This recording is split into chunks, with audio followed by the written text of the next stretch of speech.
Hello students, आप सभी का RP edu for you channel पर स्वागत है। इस वीडियो में हम लोग यूपी बोर्ड कक्षा 12 रसायन विज्ञान की प्रैक्टिकल फाइल में लवण विश्लेषण से संबंधित तीसरे प्रयोग को लिखना सीखेंगे। तो रसायन विज्ञान की प्रैक्टिकल फाइल में जो रूलदार पेज होता है उस पे सबसे ऊपर प्रयोग संख्या लिखी जाती है और उसके इस साइड में दिनांक लिखा जाता है और उसके इस साइड में उद्देश्य हेडिंग डालकर इसमें लिखा जाता है दिए हुए अकार्बनिक लवण में उपस्थित एक अम्लीय तथा एक क्षारीय मूलक की पहचान करना।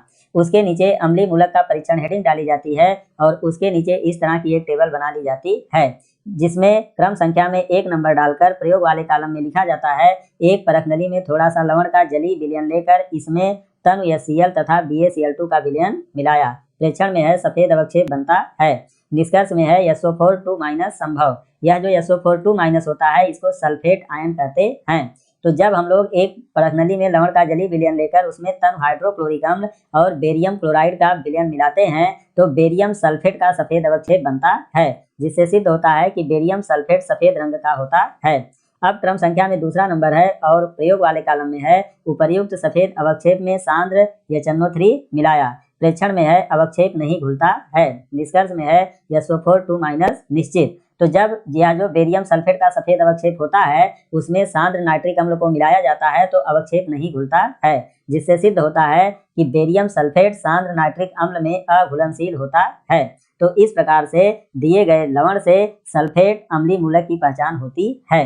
अब इसके बाद क्षारीय मूलक का परीक्षण हेडिंग डाला जाता है और उसके नीचे भी इसी तरह की एक टेबल बना ली जाती है और क्रम संख्या में एक नंबर लिखकर प्रयोग वाले कॉलम में लिखा जाता है एक परख नली में थोड़ा सा लवण लेकर इसमें NaOH का विलयन मिलाकर गर्म किया। प्रेक्षण में है अमोनिया की गंध वाली गैस नहीं निकलती है। निष्कर्ष में है शून्य समूह अनुपस्थित। तो जब परख नली में लवण को लेकर उसमें NaOH का विलयन मिलाकर गर्म करते हैं तो यहाँ पर अमोनिया की गंध अगर निकलती तो शून्य समूह उपस्थित रहता, लेकिन यहाँ पर अमोनिया की गंध नहीं निकल रही है जिससे शून्य समूह अनुपस्थित है। क्रम संख्या में दूसरा नंबर है और प्रयोग वाले कॉलम में है एक परख नली में थोड़ा सा लवण का मूल विलयन लेकर इसमें तनु HCl मिलाया। यह जो तनु HCl होता है यह प्रथम समूह का समूह अभिकर्मक होता है। तो जब इसको मिलाया जाता है तो यहाँ पर लिखा गया है कोई अवक्षेप नहीं बनता है। निष्कर्ष में है प्रथम समूह अनुपस्थित, यानी प्रथम समूह के समूह अभिकर्मक को जब लवण के मूल विलयन में मिलाया जाता है तो अगर कोई अवक्षेप बनता तो प्रथम समूह उपस्थित रहता, लेकिन यहाँ पर कोई अवक्षेप नहीं बन रहा है जिससे प्रथम समूह अनुपस्थित है। आगे तीसरा नंबर है क्रम संख्या में और प्रयोग वाले कॉलम में है उपर्युक्त प्रयोग 2 के विलयन में H2S गैस प्रवाहित किया। प्रेक्षण में है काला अवक्षेप बनता है। निष्कर्ष में है द्वितीय समूह उपस्थित Cu2+ संभव। तो यह जो HCl तनु होता है और H2S गैस होती है यह द्वितीय समूह का समूह अभिकर्मक होता है। तो यहाँ पर लिखा गया है उपर्युक्त प्रयोग 2 के विलयन में H2S गैस प्रवाहित किया।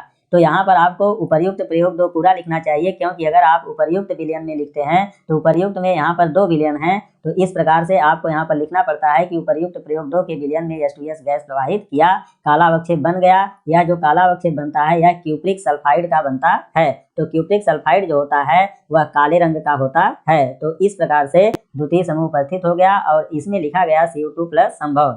अब क्रम संख्या में 4 नंबर है और प्रयोग वाले कॉलम में है उपर्युक्त काले अवक्षेप में तनु HNO3 मिलाकर गर्म करके इसमें NH4OH अधिक मात्रा में मिलाया। आगे है प्रेक्षण में नीले रंग का विलयन बनता है। निष्कर्ष में है Cu2+ संभव। तो यह जो क्यूप्रिक सल्फाइड का काले रंग का अवक्षेप था इसमें जब तनु नाइट्रिक अम्ल को मिलाकर गर्म करके अमोनियम हाइड्रोक्साइड का विलयन अधिक मात्रा में मिलाया जाता है तो यहाँ पर एक नीले रंग का संकर बनता है, यानी नीले रंग का जटिल यौगिक बनता है जिसको कहते हैं टेट्राएमीन कॉपर नाइट्रेट। तो जो टेट्राएमीन कॉपर नाइट्रेट होता है यह एक संकुल यौगिक होता है जिसका रंग नीला होता है। आगे 5वां नंबर लिखा है उपर्युक्त नीले विलयन में एसिटिक अम्ल तथा K4Fe3CN6 का विलयन मिलाया। प्रेक्षण में है कथई लाल रंग का अवक्षेप बनता है। निष्कर्ष में है Cu2+ निश्चित। तो यह जो नीले रंग का टेट्राएमीन कॉपर नाइट्रेट का अवक्षेप था उसमें जब एसिटिक अम्ल को मिलाकर पोटेशियम फेरोसाइनाइड का विलयन मिलाया जाता है तो कथई लाल रंग का अवक्षेप बनता है। यह जो कथई लाल रंग का अवक्षेप होता है यह कॉपर फेरोसाइनाइड का होता है, जिससे सिद्ध होता है कॉपर फेरोसाइनाइड कथई लाल रंग का होता है। तो इस तरह से दिए गए लवण से क्यूप्रिक क्षारीय मूलक की पहचान होती है। तो इस आधार पे हम लोग परिणाम लिखते हैं दिए गए अकार्बनिक लवण से सल्फेट अम्लीय तथा Cu2 प्लस क्षारीय मूलक की पहचान किया, यानी जो दिया गया लवण था वह क्यूप्रिक सल्फेट था। तो क्यूप्रिक सल्फेट में Cu2 प्लस क्षारीय मूलक और SO4 माइनस अम्लीय मूलक उपस्थित रहता है। तो इस तरह से आपने तीसरे प्रयोग के बारे में जाना। वीडियो देखने के लिए बहुत बहुत धन्यवाद।